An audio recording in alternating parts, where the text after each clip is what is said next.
আসসালামু আলাইকুম এভরিওয়ান, আশা করছি সবাই ভালো আছেন, সুস্থ আছেন, নিরাপদ আছেন। আজকের ভিডিওটিতে আমি নিয়ে এসেছি সেলারির একটা রেসিপি। অনেকে হয়তো ভেবে পান না যে সেলারিটা কিভাবে রান্না করে খাবেন, তো এটা খুবই একটা ভালো সবজি। এই যে সেলারি দেখতে পাচ্ছেন, সেলারিটা ফাইবার সমৃদ্ধ একটা ভেজিটেবল, তো হেলথের জন্য খুবই ভালো। তো এই সেলারিটাকে আমি এখন আমাদের বাঙালি স্টাইলে রান্না করে দেখাবো আপনাদেরকে। সেই জন্য আমি প্রথমেই সেলারিটাকে কুচি কুচি করে কেটে নিব। তো এটা এভাবেই থাকে একটা গুচ্ছের মতো। এটাকে আমি স্টিকগুলো ছাড়িয়ে নিচ্ছি একটা একটা করে, তারপর এটাকে কুচি কুচি করে কেটে নিব। আর সেলারিটা আমি রান্না করব ডাল দিয়ে, চিংড়ি মাছ দিয়ে, মসুর ডাল দিয়ে রান্না করব। তো আমি ডালটাতে ধুয়ে একটু পানি দিয়ে চুলায় বসিয়ে দিয়েছি অলরেডি। আর ডালের মধ্যে যে রেগুলার যে মশলাগুলো আছে সেগুলোই হাফ চামচ করে দিয়েছি।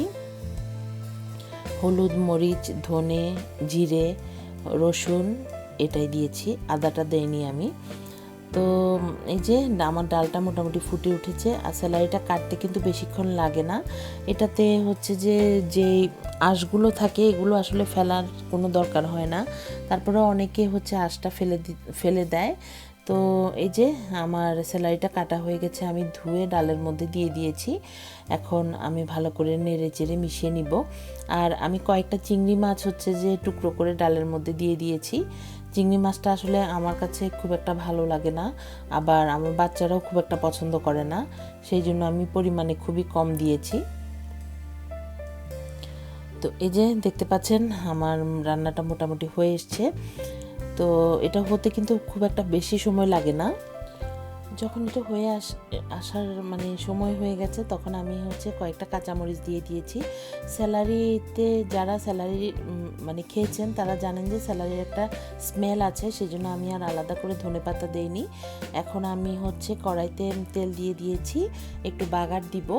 রসুন আর পেঁয়াজ দুটো মিলিয়ে আমি দিচ্ছি। রসুনের গন্ধটা স্যালারির সঙ্গে খুবই ভালো যায়, তা সাথে আমি একটু পেঁয়াজও দিয়ে দিলাম। দুটোর কম্বিনেশনে সুন্দর একটা স্মেল হয়। তো আমি বাগার দিয়ে দিলেই আমার আজকের এই তরকারিটা রেডি হয়ে যাবে। আর এটা কিন্তু খেতে খুবই সুস্বাদু। যারা কখনো এভাবে স্যালারি খাননি তারা কিন্তু স্যালারি এভাবে অবশ্যই ট্রাই করে দেখবেন এবং আমাকে অবশ্যই জানাবেন কমেন্ট করে যে কেমন লেগেছে খেতে। এই যে আমার স্যালারিটাতে বাগার দেওয়া হয়ে যাচ্ছে, যে বাগার দিয়ে দিলাম, তারপর একটু আমি নেড়ে চেড়ে মিশিয়ে দেব। রেডি হয়ে গেল। এটা কিন্তু চাইলে অনেকে এমনিতেই খেতে পারে, সবজি জাস্ট বাটিতে করে নিয়ে সবজি হিসেবে খেতে পারে, আর ভাতের সঙ্গে তো খেতে অসাধারণ হয়। তো আশা করছি আজকের রেসিপিটি আপনাদের ভালো লেগেছে।